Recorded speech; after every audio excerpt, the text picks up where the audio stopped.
So it's around 10:30, 11 o'clock now. Just before I head off to work, I like to check all the young birds one by one. I'll open each one of their mouths and make sure that there's nothing going on, and make sure there's no dis-ease going on either.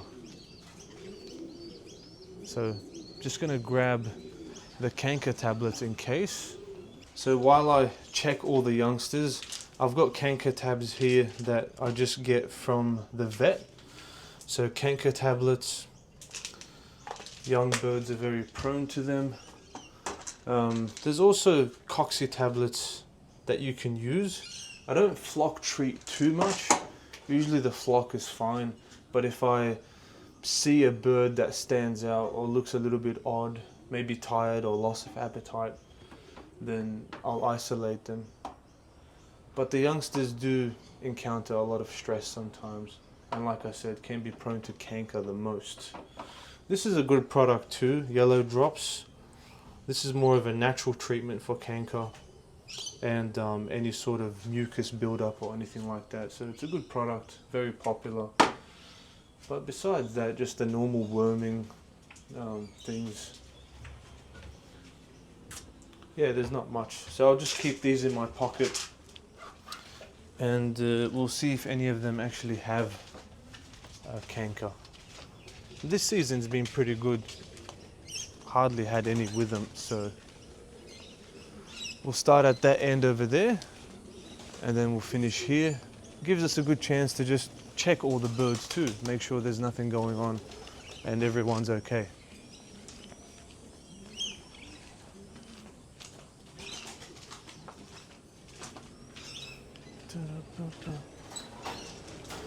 So these babies here,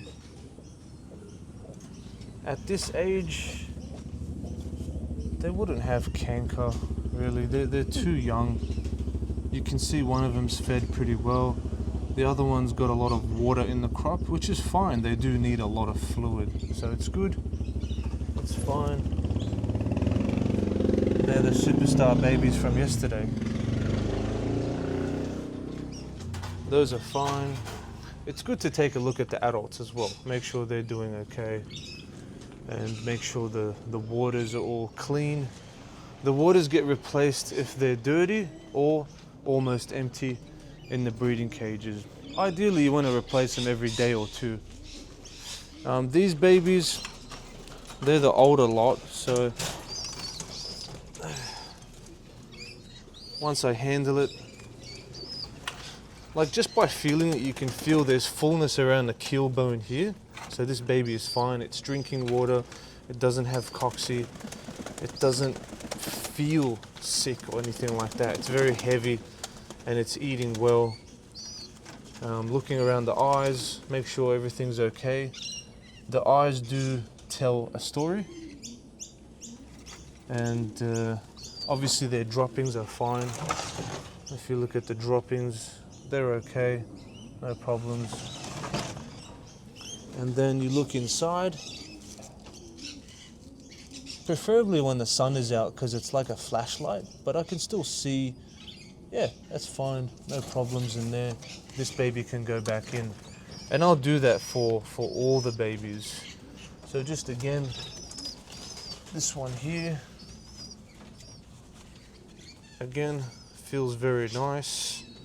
I'm actually quite happy with this bird because it's going back into my Seraphim project, possibly the following season. So again, I like to have a bit of fullness here, the keel bone not sticking out too much. If the keel bone is prominent, that means they possibly have cocci, they're possibly not drinking enough water, maybe not eating enough. It could be a few things. And then looking at the face, it's all good. Inside, yeah, that's fine. But what you're looking for is obviously looking down the throat, making sure that there's no signs of canker, and you want a nice bright pink color and no feathers in the eyes. Sometimes I even look at the feet, make sure they're all good. So you want the feet to feel nice and warm, If the feet are cold, that could also be a sign of canker, which you'll see in the droppings as wet canker. And yeah, I'll do that for the rest of them. Now this lot here is a little bit younger than the first lot I just showed you. So these are a little bit more sensitive and need a little bit more monitoring.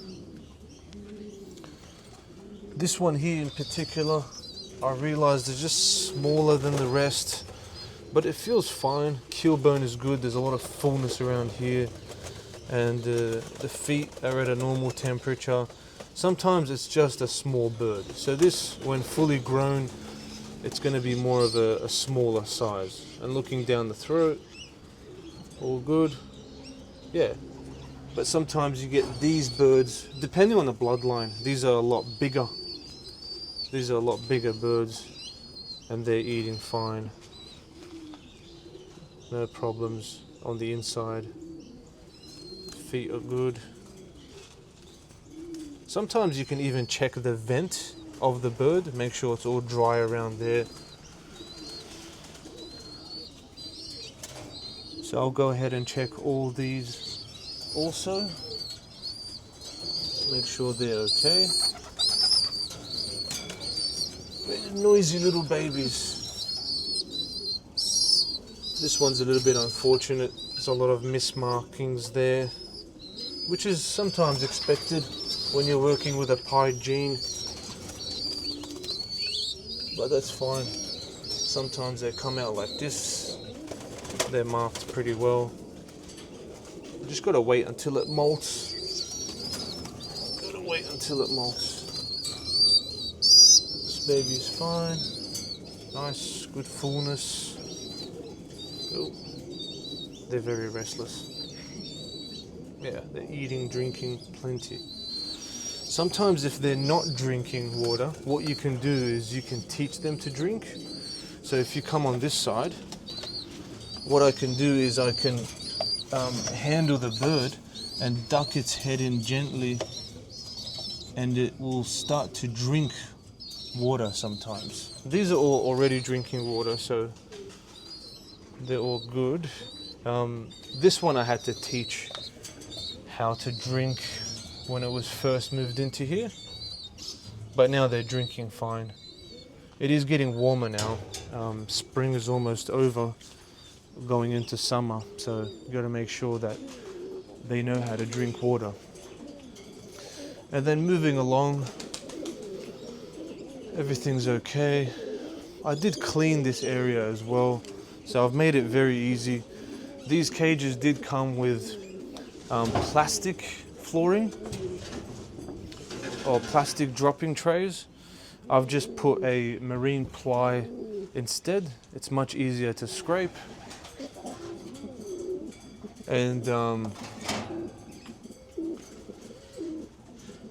this marine ply especially is very heavy duty and durable. I've had some marine ply sheets last over 10 years, so they're good. There is one more baby here. Check on that one there. Yeah, so some of them are almost ready for rings. I'll probably wait another maybe 3-4 days until I ring this one. And you can already tell the markings on this. This is a satinet, so that's the mother there. That's the mother there. She's hiding now. And that's the father. And things are looking good because this bird looks to be marked well like the mother, unlike the father. So I'm hoping it'll have the father's structure and the mother's markings. It's definitely a khaki. You can tell by the eyes, and there's not much feathers on there or anything. It's just skin, all the yellow fluffs. Put that back there. Oh. Foster parents doing good. And yeah, there's not much happening on this side. They're getting ready to lay very soon. This pair was bred last season from 2 different bloodlines, and they're doing great so far. We've bred a couple of yellows from them, actually 3 yellows, and one which looks to be a brown or a red, not sure yet. Yeah, very nice there.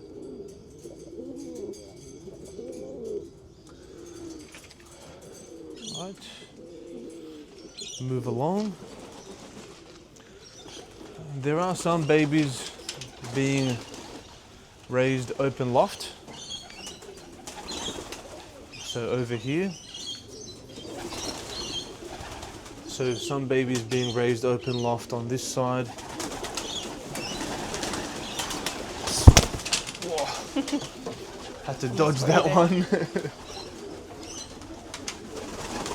So the black frills are now breeding just black. There was a time where they used to breed some white here on the rump or some white flights, but now they're breeding just black. So that's a good result for my spread black personal project. And again, nothing going on here. This age is again even more sensitive. This is probably the most sensitive age at this age. So making sure everything's dry around the face, around the mouth, around the nostril.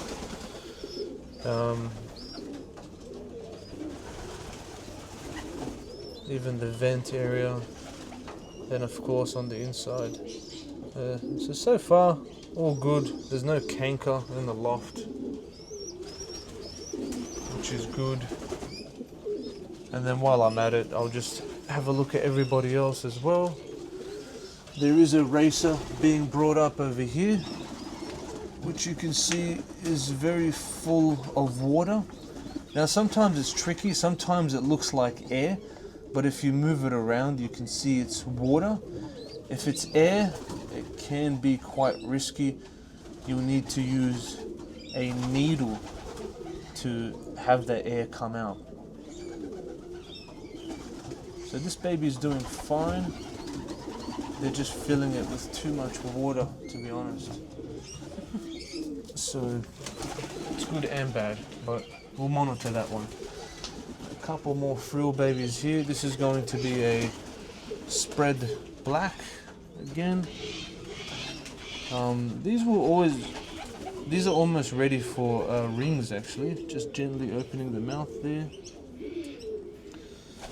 Yeah, almost ready for rings actually. Yeah, this one here I can see a little bit of, it's probably very hard to see in the camera, but if you look down the throat there's like a white dot in the throat. So that's a sign of canker. This one will be getting the treatment. So it's just a quarter tablet, not a large dosage. And it'll pretty much eat it like a seed. So just there. And then sometimes they need help. You work it down the throat. That should be fine there.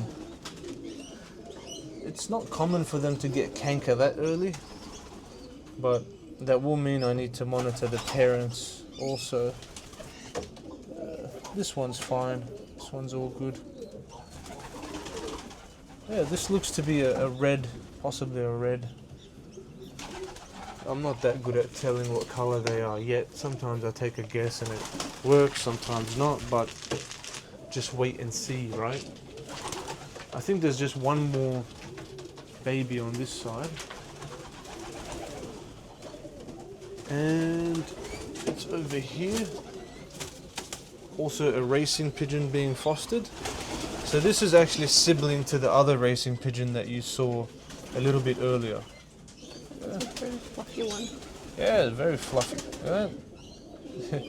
Usually the dilute birds are not this fluffy. So this is not a dilute.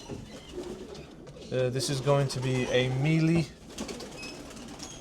racing pigeon. Put that there. The frills feed the racers pretty good because they have the long beaks. This pair's looking nice. Hey? This pair's looking nice. They're beautiful. So far we've only had one baby from these two. And then this is Clarice. She is a gold sulfur blondinet. She's an angel. A beautiful bird.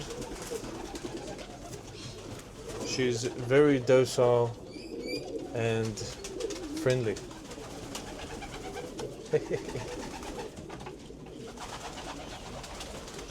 See that?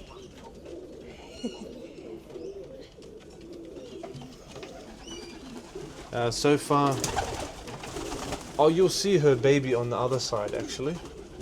So what's special about this color is it's silver laced, and it has yellow also, which you can see.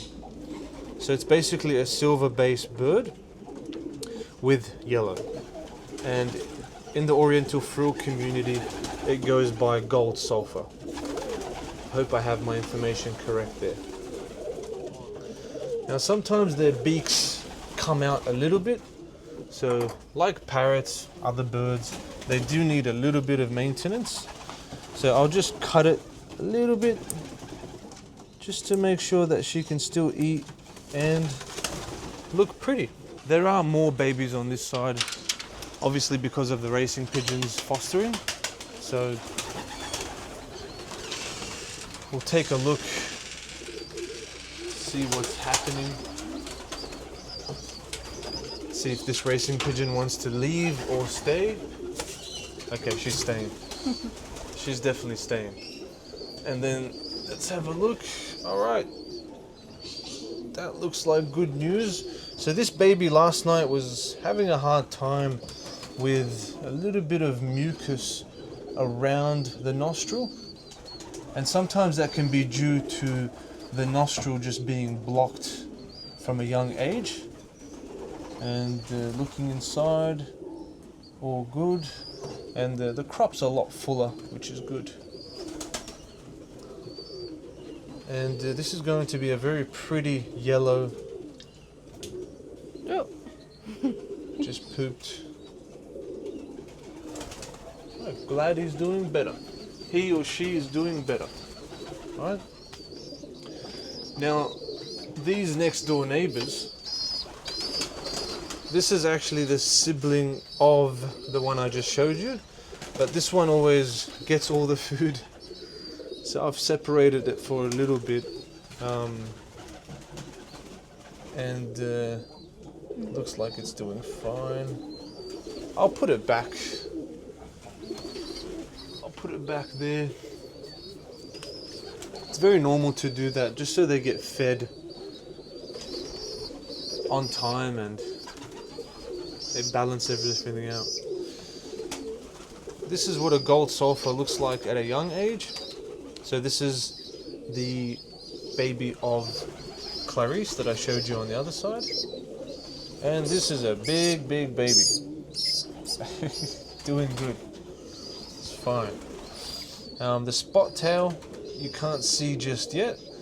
That usually, or sometimes, shows after. Just pooped on my hand. They're all pooping on me today. So the spot tails will show after the molt. Off you go. These ones here. So this is a red blondinet, a red white bar blondinet. A very beautiful color. And this is a yellow white bar blondinet.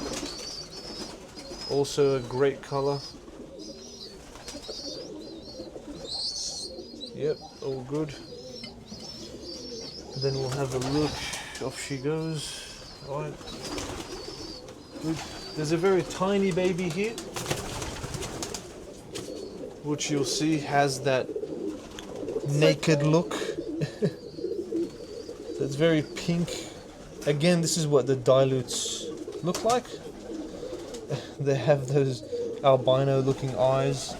So this is a satinet also. I'm hoping this is going to be properly marked. Again, Pigeon can be unpredictable, but we'll try our best. Put that back there without it getting smacked. Here's just eggs. Now, this is looking to be a black with a spot tail over here,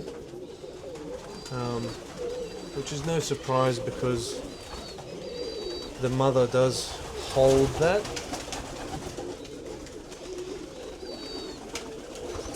This one here is showing a little bit of canker, so I'll probably treat that one. Let me just check this one here. This one's all good. This is a very pretty red little baby. Make sure the eyes are okay. Sometimes if the eyes are red, it can be a sign of respiratory illness. So you don't want that. These pretty little babies. Really nice yellow frills. No sign of canker, just a loud scream.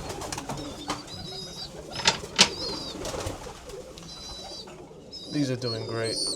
These are going to be beautiful. Sometimes you can just tell they have really good structure and color.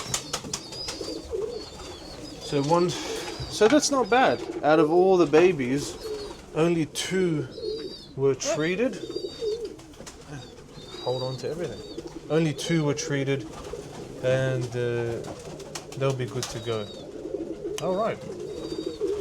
Yeah.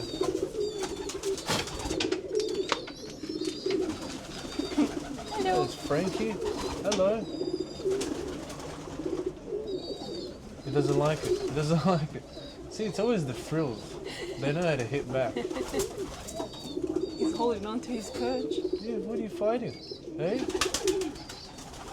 You're a good boy. You're a good boy. I'm glad he's still with us. He was attacked by a hawk as a young bird, and you couldn't even tell. He looks fine.